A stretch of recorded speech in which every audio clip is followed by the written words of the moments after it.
The Eye Gouge Part 2, the sequel, with somebody playing the new role of Dejanay Carrington, Jacy Sheldon, and it's even worse.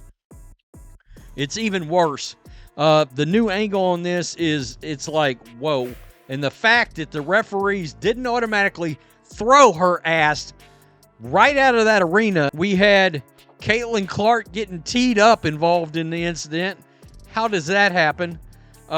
You've got Marina Mabrey just coming in and Mabrey just thrashing into Caitlin Clark. What if one of the WNBA's brightest stars, the player driving $1 billion in future economic impact, wasn't being protected by the league? Caitlin Clark's eye poke incident has everyone, from fans to celebrities, asking, how far is too far? This isn't just about basketball. It's about safety, reputation, and the future of the WNBA itself. The backlash has hit a fever pitch, forcing the league's hand. Clark muscling away. I mean, is that displacement?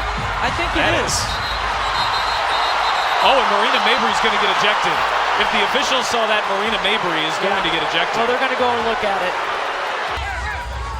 We'll have another jump ball. Both Jacy Sheldon and Caitlin Clark are talking to the official.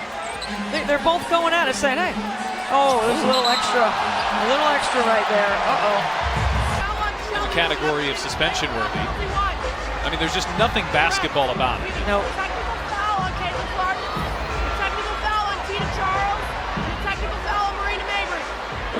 Wow, is Mabrey going to stay in this game? But what did Jacy Sheldon do when the punishment escalated? Her reaction might shock you. Before we move on, I'd like to ask you a small favor. If you appreciate this content, please take a second to like this video and subscribe to the channel. Over 98% of you watch the videos without subscribing. It costs you nothing, but it makes a huge difference to us. So, did you click the subscribe button? Great. Thank you so much. Now, back to the video. All eyes are on the WNBA, the commissioner, Adam Silver, the NBA. Oh, my goodness. All right? We're not talking about basketball after these games. We're talking about incidents. I just said yesterday or the day before, we're talking about an incident once or twice a week, every week in this league. All eyes on them because they're officiating and how they're handling this. Full-on assault of Caitlin Clark is a joke, and now everybody is fully aware. Caitlin Clark was in the middle of another incredible game, pushing her team toward what could have been a defining win. The atmosphere? Electric. Every basket she made felt like a reminder of why the league had staked so much on her. But then, in a moment that no one saw coming, all eyes shifted to Jacy Sheldon. Literally. With the game already heated and emotions running high, Sheldon caught Clark's face with her hand mid-play.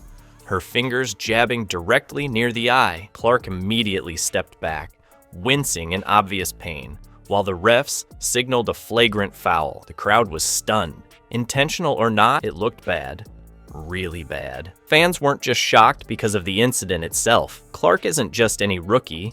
She's not someone you casually foul. She's the heartbeat of the Indiana Fever's resurgence, and the league's biggest breakout star since Sabrina Ionescu. Beyond the stats, which are already eye-popping, her presence has shifted the WNBA's financial trajectory.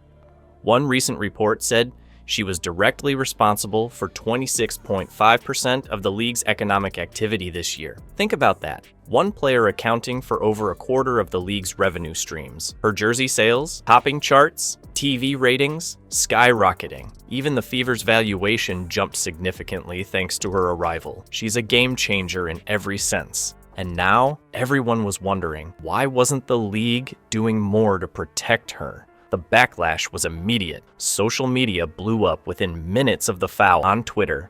Hashtags like #ProtectCaitlin and #suspend Sheldon gained massive traction. High-profile figures jumped in too.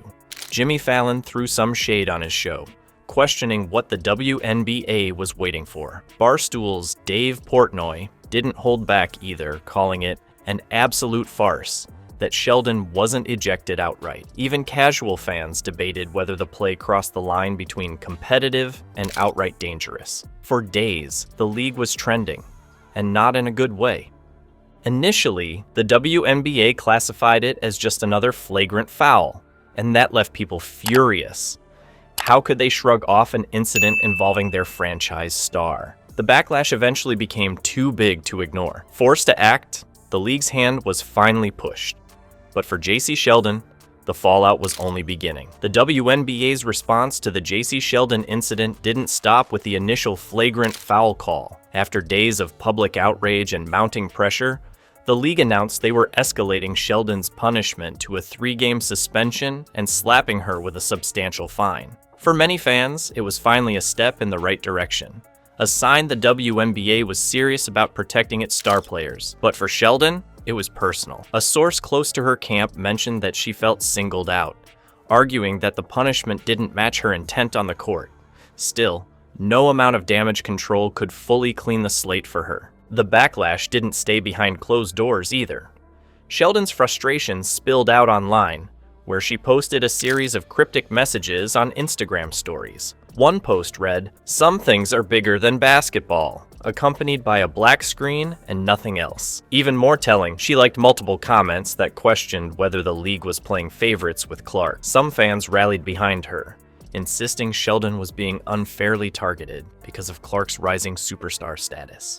But the overwhelming reaction leaned the other way. Many users flooded her accounts with criticism, viewing her response as deflection rather than accountability. The comparison to the NBA was impossible to ignore. In a league where plays against icons like LeBron James or Steph Curry are scrutinized to the last replay angle, incidents like this aren't taken lightly. The league consistently shows it won't tolerate contact endangering its marquee players. So, the WNBA's eventual move to protect Clark felt less like a proactive policy and more like a reaction to public backlash. It raises a bigger question. Is this a genuine step toward creating a culture of accountability for all players? Or was this just an isolated act to quiet the noise for now?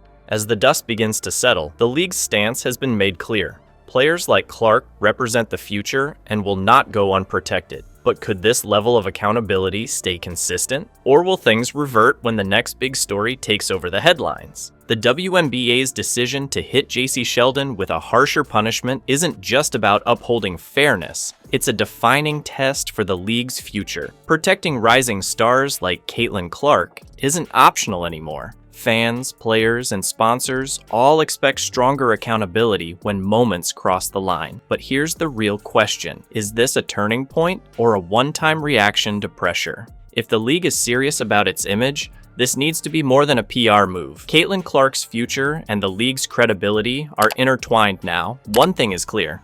Fans everywhere will be watching what happens next.